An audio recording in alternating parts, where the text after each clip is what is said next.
Shalom. This week we begin the book of Shemot, book of Exodus, the second book of the Torah. Everything is changing. It's a whole new world. People of Israel going down into the deep, dark exile of Egypt. We have something to do down there. We have to fix something. We have to bring something out of there. We have a spiritual tikkun, fixing to do, rectification. We're going to be coming out of there, as you know, and receiving the Torah at Mount Sinai, establishing the tabernacle on the way to building the Holy Temple. And as a metaphor, we all go down into exile. We all have to come out from there. We have to come out from there shining. We have to bring something out from there. So this book, book of Shemot, it's called Exodus. That is actually Latin, comes from the Greek, and it means, I don't know, to go out on the way, to go out on a journey. But in Hebrew, it's called Sefer Shemot, which really literally means the book of names. And it begins with this verse. And these are the names of the children of Israel who were coming to Egypt with Jacob. Each man and his household came. Reuven, Shimon, Levi, and Yehuda, Issachar, Zvulun, and Binyamin, Dan, and Naphtali, Gad, and Asher. And all the persons who emerged from Jacob's loins were 70 souls. And Joseph was in Egypt. Okay, so we have a repetition here of the names of the tribes of Israel, and again that number, 70 souls, began the nation of Israel in Egypt. I don't know what new information really is being offered here, because back in Parashat Vayigash, and that was actually 2 weeks ago, and in chapter 46 we had the same information, and there it was presented kind of as an interruption. Yaakov already began his journey to be reunited with his son Yosef when he arose from Beersheba, and he was being taken by his children to Yosef.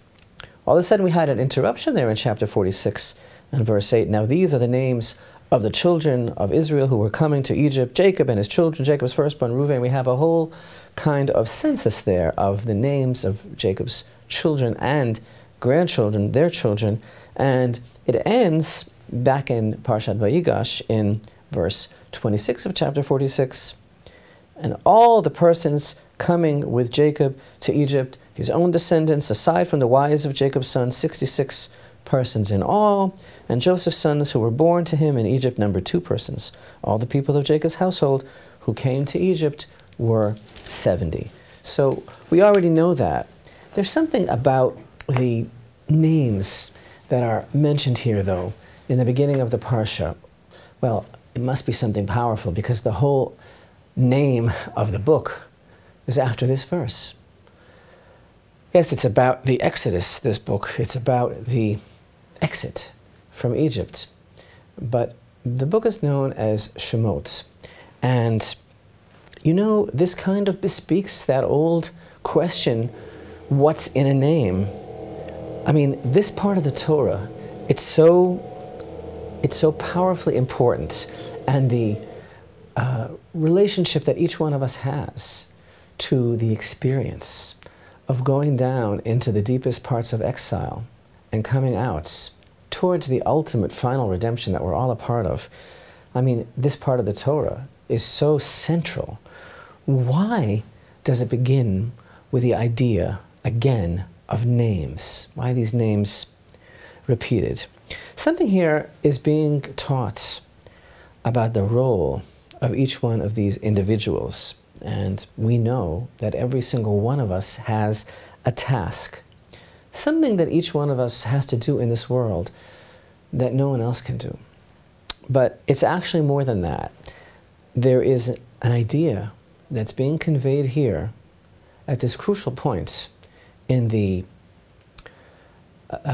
development of the nation, because it was in the crucible, as it's called in the language of our sages, the crucible of Egypt, that we really developed as a nation.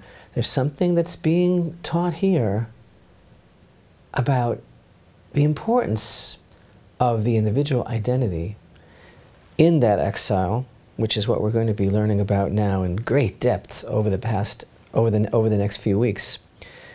The secret of the name and the identity of every individual, how every single person that went down to Egypt amongst these 70 is tied to Hashem at the source, at the root, just as we all are in our own experience of the darkness of exile.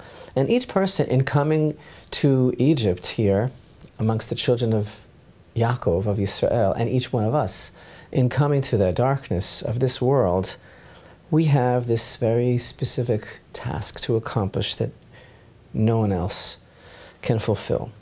And this is all the reflection of a very ancient mystery and a very powerful teaching of our sages regarding the significance of a person's name. There is an idea that the Midrash tells us that, you know, a person hopefully lives a life full of purpose and meaning. A person lives to be, as we bless each other, 120. When a person passes away, a person leaves the world, soul comes before the heavenly judgment, comes before the throne of Hashem, as it were. And our rabbis teach us that part of the process of judgment for every soul is that as a person has to give a reckoning and an accounting of everything that we have done in our lives. And there are very moving and compelling descriptions of this process. And it's a process that has to do with a spiritual cleansing. A person comes before that awesome moment of judgment and must essentially explain, validate, justify everything that he did in his life. And the person remembers everything, every detail of our life. And you know, it's like you're in a movie theater and you're seatbelted in and you can't get up and everybody's there, all your loved ones and everybody that we thought we were fooling. You know, we see the whole thing there and then in the end the credits roll. Guess who's the producer and guess who's the executive producer? Guess who's the director? Yours truly. And instead of those exits in the theater, they all say, no exit. Anyway, the movie is on, and then we are forced to recall everything about our lives, and it's perfect recall. But our sages tell us in this very powerful and ancient teaching that there's one thing invariably that the majority, the vast majority, practically everybody of all people do not remember. And again, we remember every single detail of our life, where we were on the night of the first, where we were then, what we did, why. There's one question that when Hashem asks each person, invariably the person doesn't know. And that question, say our sages, is, what is your name? And this is a very powerful mystery. And the description in the Midrash is that the sages say, every person says, Master of the universe, it is revealed and known before you that I don't know my name. And because of this, there is a degree of divine punishment that's visited on this soul because of not knowing the name. And of course, when we first encounter this teaching, it seems very odd, it seems perplexing, it seems unbelievable, because we would have thought, and we do think, that a person's name is the most basic, integral part of their identity. It's what we answer to, it's who we are. Wake a person up by calling him by name. I mean, what is the point of what our sages are teaching us? And again, if we understand that every detail of a teaching like this that's come down to us is holy, sacred, and that it's rooted in tremendous meaning. Sages are conveying to us a massive life principle here for the improvement and betterment of our own spiritual walk in this world. They're telling us, you should know there's a problem about life that you're going to find out on the final day afterwards. And that is, something went very terribly wrong here. Unbelievable, no? That you could know everything, remember everything, kindergarten, 1947, whatever. But this most basic thing, what's your name? The person says, you know what? I have no idea. I have no idea. So it's very perplexing, and what would come to mind is that perhaps the sages are trying to tell us that, you know, a person might live a life of tremendous accomplishment, of adventure, of power, perhaps. A person might have deeds that are encrusted with, is that the right word, with tremendous rendezvous with destiny, maybe build great skyscrapers. Maybe he did all sorts of things, but in the end, sages seem to be saying, the most basic thing of all, self-knowledge, he seems to be dying without even knowing who he really was. Okay, that sounds like it might be the pshat, meaning that sounds like that might be what the sages are trying to say, and it seems to work. And throughout the ages, various luminaries of the Jewish people were very concerned with this problem, because it is a problem, and there is a serious price to pay spiritually for the soul having missed that mark. So, for example, the great Rabbi Yeshayahu Halevi Horowitz, known by the initials of his great work, The Two Tablets of the Law, the Shla, he actually came up with a principle that's quite famous, and that principle is that every person, every day, at the end of the Tefillah, at the end of the Amidah, the 18 blessings, should recite a verse from the Torah that begins and ends with the first and last letter of his name. And in finer Sidurim, for example, there's actually a list that's compiled of the names according to Aleph Bet, and the names that and verses that appear in the Bible that are associated with the most common names. If your name is Chaim, a verse from the Psalms that begins with a Chet and ends with a Mem. And the Shla, Rabbi Yeshayahu Halevi Horowitz, very great and righteous and learned sage, he taught that by saying that verse every day, somehow there is a device, a mechanism, a mnemonic that perhaps works on some subconscious level that enables, that helps a person to remember his name on that awesome day of judgment. I always thought about this for many years, and I thought that thought that what he's teaching is that, well, yes, this is the problem, that we live and die, we accomplish great things or not. We do the things that we have to do or we don't, but the point is that in the end we didn't know who we really were. So he seems to be saying, well, a person finds themselves in the Torah, finds their place in the Torah. After all, we believe that every soul is a letter in the Torah, and that's a way of circumventing this problem and finding our life's purpose. And that also sounds good. It sounds like there might be some truth in that, but the more that we delve into the ancient texts of the teachings of our great sages, the more that we encounter this teaching. And it's amazing. There's some sort of basic principle that they are alluding to, which again, I'm seeing all of this before my eyes now because of this week's Parsha. These are the names. And I already knew that. But you see, the name of every one of these individuals that went down into Egypt, they each one had a task, and they each one had a role to play in Hashem's world, because we're all part of this plan. And there's a life lesson for us here, because we're all coming out of Egypt now. So I'm reflecting on this incredibly important teaching, and it's so famous that there's a lot of literature that sprung up around this whole concept. And there was a famous Yiddish comedian who lived several hundred years ago, and he was a member of the Hasidic court of the holy Rabbi Baruch of Mezhebozh, who was the grandson of the renowned Baal Shem Tov. Rabbi Baruch of Mezhebozh was a great tzaddik, and like some tzaddikim, he occasionally got depressed. I guess it's because he was working with cosmic principles of what the mystics call road clearing, and he had to deal with a lot of cosmic forces, and once in a while he got into a funk. And so, like King Saul, he needed someone to cheer him up. So there was this comedian, his name was actually Herschel, from Estepoli. So he's called Reb Herschel Estepolier, and he told jokes for Rabbi Baruch to cheer him up. And his jokes are really quite famous. They've survived today. Anyway, apparently he was very funny. I wasn't there.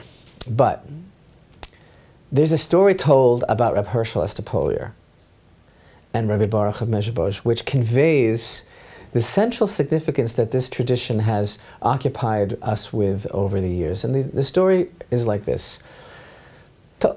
Reb Hershel Estepolier died. We all die. And at the burial, you know, he's buried.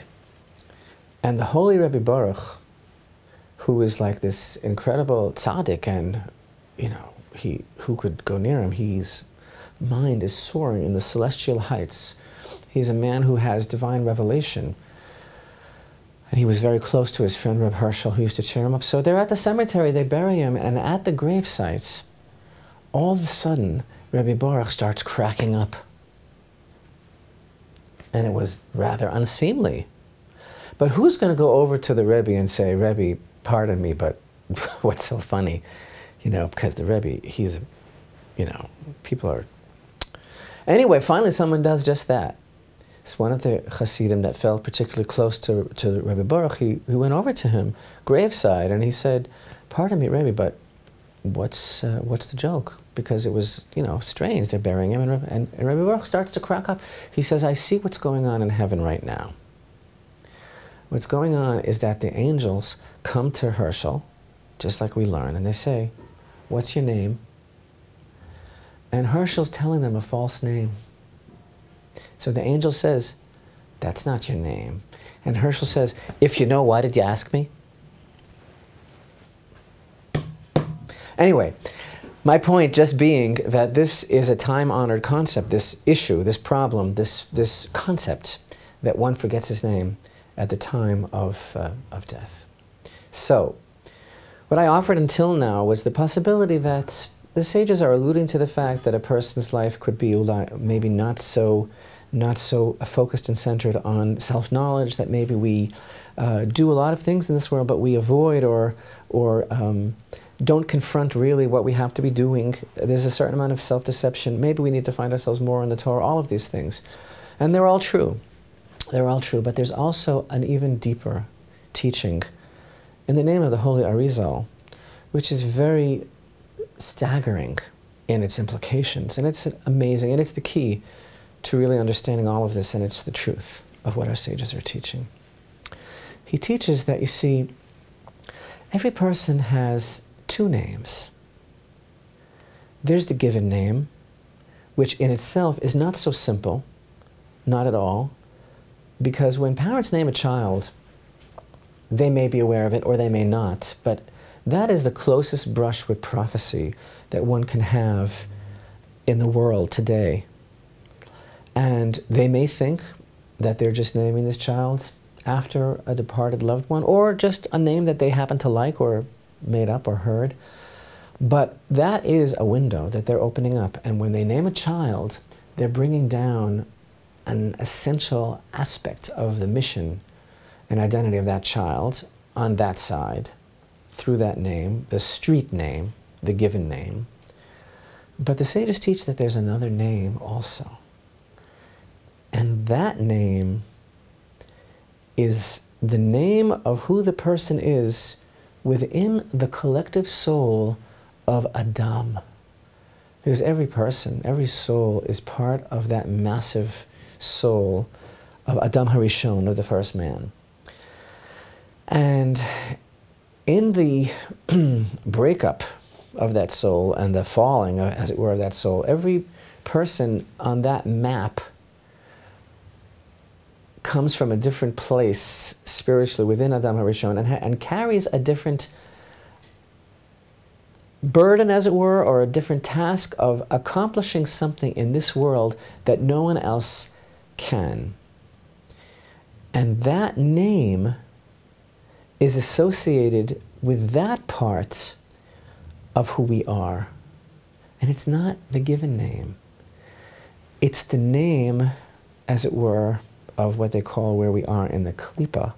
It's the name of what a person really has to face and do in this world.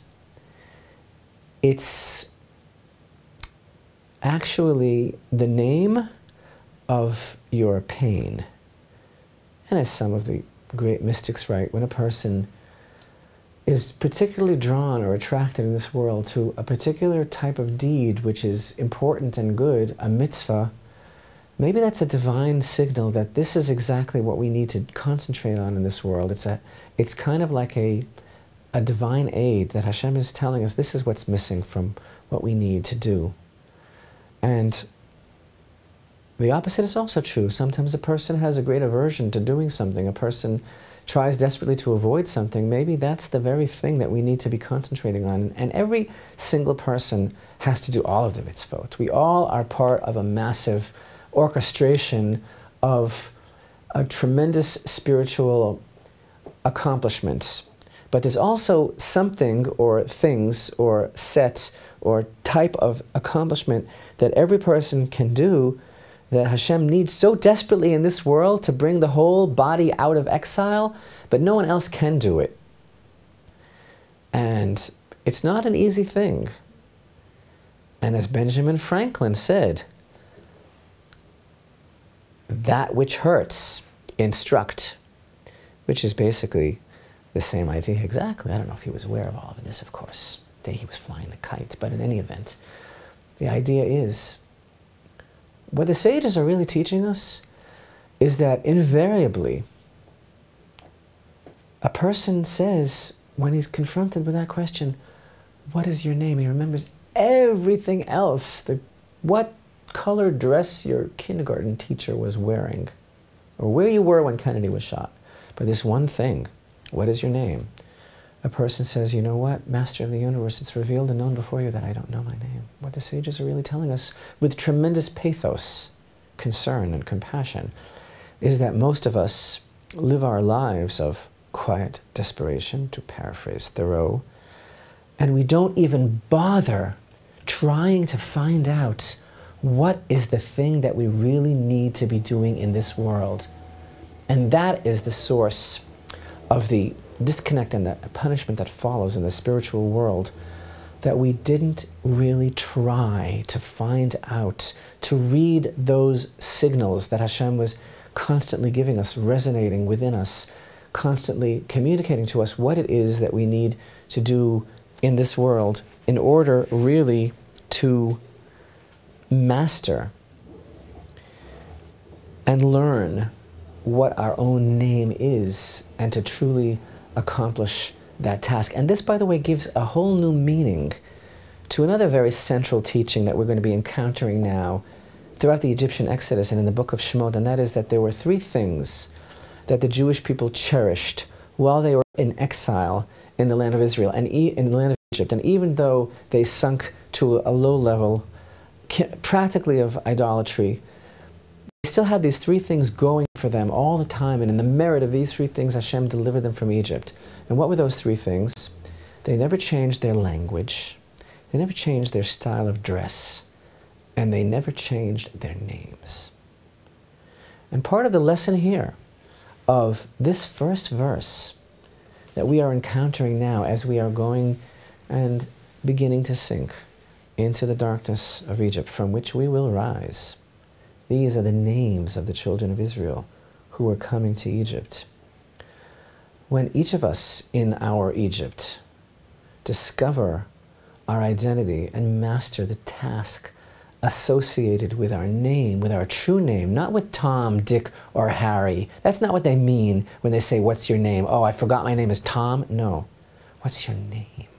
Did you try to figure out what you're really supposed to be doing in this world? When each of us accomplishes that, then we bring all of Israel and all of humanity truly out of exile.